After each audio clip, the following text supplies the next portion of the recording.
Hey everybody, welcome to Visual Communication and Media. My name is Adam Roseski. It's a pleasure to see each and every one of you. I'm so excited to have you all here today. Welcome to the end of week 3, and then we're almost through the halfway point and really getting into that final project. Really excited. So just to take a look, sorry I was a little bit behind, but I got everybody's grades in. Your discussions, your written assignments, if you have any questions, let me know. If you'd like to take another shot at it, let me know about that as well. And then we can go through that. But other than that, let's get to it. So yeah, we finished this week with we talked a lot about semiotics, talked a lot about signs, and how they kind of work within themselves. We talked a lot about Charles Sanders Peirce and Ferdinand de Saussure and how they really developed semiotics, cognitive memories, and really perception in a nutshell. So now we're going to get a little bit into more semiotics. So let's talk about that a little bit. Yeah, more semiotics. So let's get into it. So like we said, we talked about semiotics and how they're the study of signs and the symbols and their use of interpretation. However, and we started with Saussure and how he created a signifier. The signified obviously dealt with the concept and then the sound, and then you also have Peirce, where he developed the iconic, indexical, and symbolic icons or signs. And each one of those has different meanings and different purposes between that. However, today we're going to talk about Barfs and Berger and how they kind of apply with everything. So let's do that real quick. So Roland Barthes is a theorist in the 1800s. He helped expand the English alphabet and further alphabets as well in different languages. He saw signs as chains of association and considered these signs as code for viewers. So anytime he saw a symbol, letter, or some type of element, he saw them as codes. And he could split them up into specific elements, for example, such as color, location, shape, and etc. There's different ways, and you can define these labels based upon what you're trying to create the code for. So it just depends on what the characteristic is. But Barfs was able to itemize different signs based upon their characteristics. And you could look at the same different colors. Say, for example, you look at a circle and it's red, it would tell you to, stop, like a stoplight.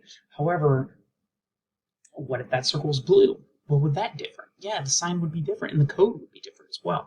So that's something to keep in mind with that. Those codes, those elements will change in the meaning of a sign based upon that. And we'll take a look at that a little bit more once we get to week 6 with like icons and how that kind of plays a part with that. Like gamer icons tend to do that a lot. So that's the thing. So now Arthur A. Berger, he knew about Barfs codes. He just came a little bit later, and he kind of expanded upon that. So when he took a look, he broke those codes based off of the characteristics of 4 different elements: metonymic, analogical, displaced, and condensed.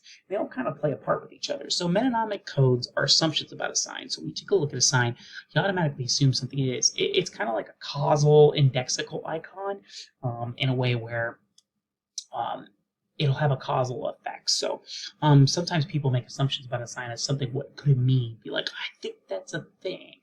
When something comes up, and that's something to keep in mind with. Now, analogical is based upon, when you take a look at something and it could mean something different. For example, the English language has like pronunciations for words that mean the same, but spelling is different. Analogical is the same way. So if you put a mouse on the screen, a live mouse, obviously when you look at the letters mouse, it can mean 2 different elements because you're talking about a live mouse versus a computer mouse. So when you see the signs and the letters put together based upon the alphabet and the codes, the mouse could mean different things based upon the context, and that's where an analogical sign comes in place. Now, displaced ones, these are ones that transfer the code from one meaning to the next. So a lot of times, they're if-else statements. So technically, when you're looking at something, a code is like, if a code does this, it could possibly do this or else. So that's something where displaced codes will play a part with. Displaced codes are kind of hard to understand, and so they really are not focused too much in Berger's concepts. Now, condensed codes are more like symbolic elements where they use multiple codes to create deeper meanings. Like you can use different languages and different symbols and different elements to combine each other to really showcase something that create something as a whole. You see this a lot in like religion and government, a lot of different elements with that aspect. So yeah, these two kind of expanded on everything, but really made things awesome and really developed even further on what Charles Sanders Peirce and Ferdinand de Saussure made really well. So just give everybody a heads up. You do have your discussion post due tomorrow night. That's something to keep in mind with Saturday night. So that's a thing. Also, or tonight, I think so. It's like 1 in the morning here, so yeah. we'll say tonight. So yeah, your discussion posts are due Saturday night. Your reply post, if you don't have an initial post, please get that in immediately. I made some discussion post and put an initial post on my own, so I like this post. It's a really cool discussion assignment. So that's due on Saturday, and then Sunday you have your perceptual analysis paper and your live lecture that should be turned in on Sunday. Other than that, that's pretty much all I got. Be safe, have fun, enjoy. If you have any questions, let me know. I'll check in today and tomorrow just to make sure everything's going well. That's pretty much it. Enjoy the holiday, be safe, have fun, and take it easy, my friends. Bye bye.